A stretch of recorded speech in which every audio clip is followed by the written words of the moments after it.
Donc le témoignage numéro 4, donc le dernier de la journée déjà. J'accueille Xavier Harlick. Bienvenue Xavier Harlick. Merci. Je vous invite à vous asseoir. Merci. Donc vous êtes là depuis ce matin. Oui. Vous trouvez intéressant les discussions J'ai trouvé ça très intéressant et très enrichissant en effet. Ouais. Très bien. Donc vous allez pouvoir témoigner autour du thème chercheur, j'ai lancé ma start-up tout en restant au labo, parce que vous étiez chercheur et vous êtes toujours chercheur. Et vous avez fondé la start-up qui s'appelle Itae Medical Research. Exactement, oui. Qu'est-ce que c'est? Qu'est-ce que vous proposez? Alors, j'ai fondé Itae Medical Research il y a 2 bonnes années avec 2 collègues, Aurélien Plieur et Élise Collin. On travaille tous les 3 à l'ONERA, on est ingénieur de recherche. Et en fait, on a mis au point un nouveau système d'imagerie. En fait, c'est un nouveau système d'imagerie médicale qui permet de visualiser la microvascularisation à travers la peau. Alors, juste un petit mot sur la microvascularisation, parce qu'on ne se rend pas toujours bien compte de ce que c'est. En fait, ce sont des tout petits vaisseaux qui vont irriguer les milliards de cellules de notre corps à chaque seconde que notre cœur bat. Et en fait, jusqu'à présent, on n'arrivait pas à imaginer cette microvascularisation. Vous pouvez bien coller le micro. Voilà, jusqu'à présent, on était gêné par la peau, on n'arrivait pas à traverser, à faire une image de la microvascularisation. Et donc voilà, cette nouvelle, finalement, on a développé un nouveau système, un nouvel instrument d'imagerie médicale qui permet d'accéder à cette microvascularisation. D'accord. Et donc du coup, vous êtes à l'ONERA, c'est voilà. ça? Vous êtes employé à l'ONERA. Voilà. Et vos 2 cofondateurs également? Exactement. Okay. Voilà. D'accord. Et vous êtes plutôt physicien? Oui. Alors moi, je suis docteur en physique, Élise aussi, et Aurélien est docteur en mathématiques. D'accord, donc c'est vraiment il n'y a pas besoin d'être biologiste pour développer quelque chose qui a des applications en biologie. Alors justement, peut-être, je peux vous faire un tout petit historique, c'est que quand on a réussi à voir ces belles images, on est, d'ailleurs, si on peut les projeter, ça serait super. On était impressionné par la beauté des images, mais ça suffisait pas, il fallait trouver une utilité. Ah, les belles images. Donc des exemples d'images que vous avez obtenues avec votre système d'imagerie. Il suffit on pose l'appareil sur une partie de la peau et on voit la microvascularisation à travers. Vous les avez aussi juste. Oui, merci. On a un bel écran de retour en bas. Et donc finalement, la première application qu'on a visée, c'était d'aider à détecter les cancers, parce que j'avais un dermatologue qui m'avait expliqué que il y a certains cancers, notamment les mélanomes, qui sont difficiles à détecter, ils sont tout petits. Les cancers de la peau, du coup. Voilà. Et il faut vraiment les détecter rapidement, sinon ils rentrent en profondeur et après c'est très compliqué. Et donc il y a différents instruments qui essayaient d'aider à la détection, mais ils essayaient de regarder les choses dans différentes longueurs d'onde. Et c'était pas pertinent, à mon sens, en tout cas. Et donc là, nous, ce qu'on regarde, c'est l'activité microvasculaire, c'est-à-dire c'est le mouvement des globules rouges, des hématies, à l'endroit d'intérêt. Donc typiquement, quand on va chez le dermatologue, voilà, ils sont des fois fortement gênés par le fait que certaines personnes se retrouvent avec 100 grains de beauté sur le dos, et pour eux, c'est vraiment un problème parce que ils manquent de temps. Alors, ils font ce qu'ils peuvent. Et en plus, même s'ils regardent un grain de beauté, la spécificité du dermatologue, elle est de 80%. Ça veut dire qu'une fois sur 5, ils peuvent le louper. C'est pour ça qu'ils sont en aide. Ils nous demandent de l'aide. Et donc là, l'idée, c'est de donner une image qui se superpose à l'image qu'ils voient, mais en microvascularisation. D'accord. Donc là, ce qu'on voit sur l'écran en haut à gauche, on a les images un peu roses qui sont juste des images comme des photographies, et en dessous les images que vous proposez. Et donc du coup, il y a des points sombres. C'est là où il y a des soucis. Donc là, c'est un exemple de 2 cancers de la peau, de mélanome et de carcinome, qui ont été obtenus à l'Oncopole de Toulouse. Et en fait, on voit que l'image de microvascularisation, elle apporte une information complètement différente de l'image classique couleur. Et ça, c'est très utile, surtout quand on essaye de les détecter, parce que en fait, cette image, on l'a fait en 1 seconde. Et donc, ça veut dire que même si on a 100 grains de beauté sur le dos, on peut très rapidement les scanner. Typiquement, sur 100 grains de beauté, il va y en avoir 5 ou 10 qui vont prendre une activité microvasculaire anormale, il ne faut pas paniquer. Le dermatologue, en général, il va reconnaître que c'est bénin, c'est un simple angiome ou quelque chose comme ça. Par contre, s'il voit une forme un petit peu noire, irrégulière, avec une couleur inhomogène, il va avoir l'attention qui va être attirée par notre signal en plus. Et donc, ça peut l'aider à suivre ce qui va se passer. Ça peut aussi permettre les thérapies.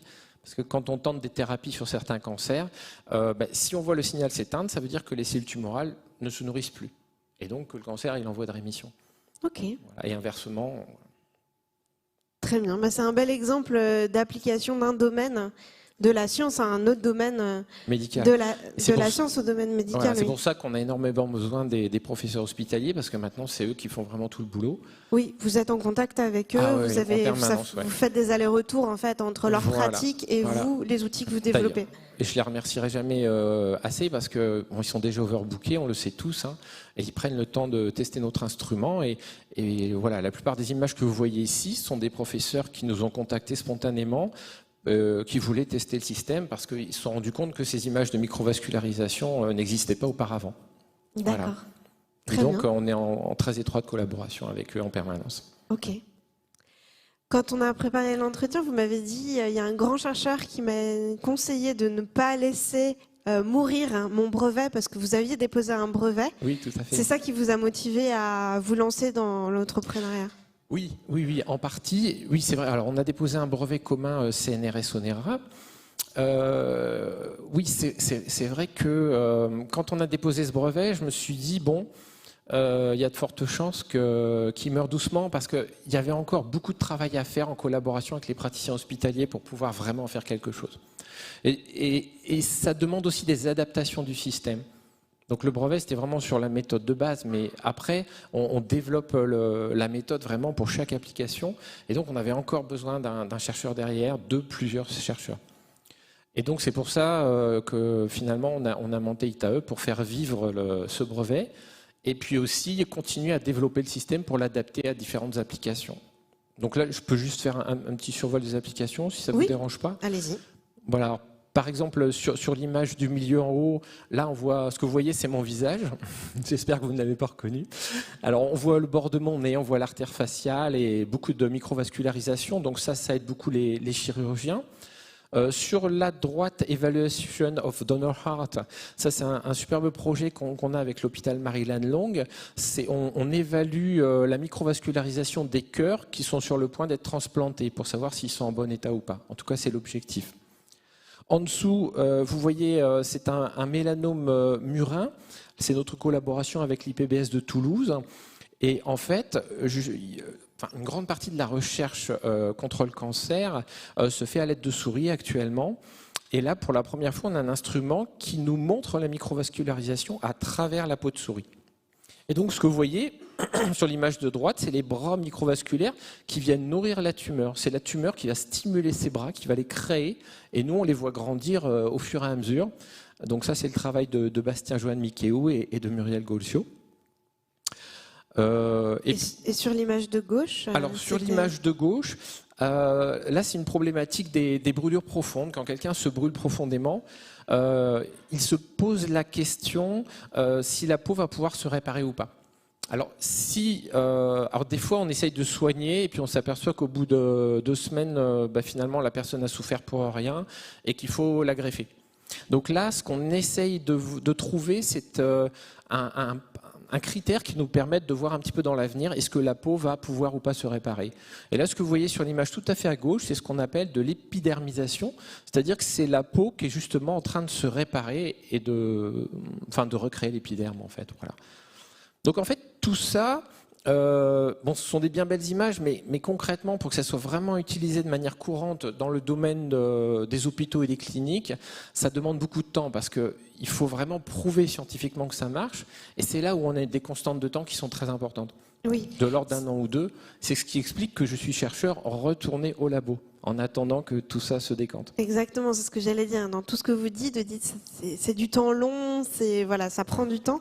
Et donc, du coup, le fait que vous ayez toujours votre statut de chercheur, ça vous permet de faire en parallèle de vivre et de continuer les recherches pour votre start-up, Oui. mais et de la lancer. Enfin, c'est sur les rails, quoi.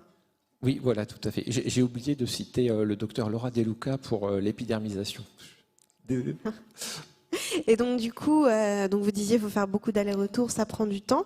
Mais à la fin, vous voulez vendre des produits, Alors, vous voulez vendre on a commencé, ça y est. votre imagerie, et vous avez une première vente. Voilà, on a des premières demandes d'achat, on a une première vente, et on voit que ça commence à arriver. Pour l'instant, c'est simplement par des appels à projets.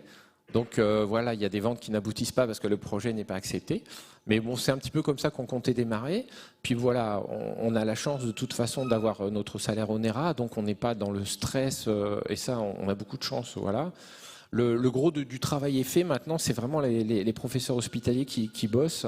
Et ça, c'est super enrichissant de communiquer avec eux parce que ils sont hyper pointus dans leur domaine. Et donc nous, on apprend. C'est vraiment une aventure très agréable à vivre. Très bien. Merci pour votre témoignage. Peut-être que bientôt, on aura tous des systèmes d'imagerie ETA chez nos dermatologues et dans nos hôpitaux. Voilà. Puis c'est pas invasif, ça fait pas mal et c'est rapide. Donc ça va. Ça nous plaît. Merci. Merci à vous.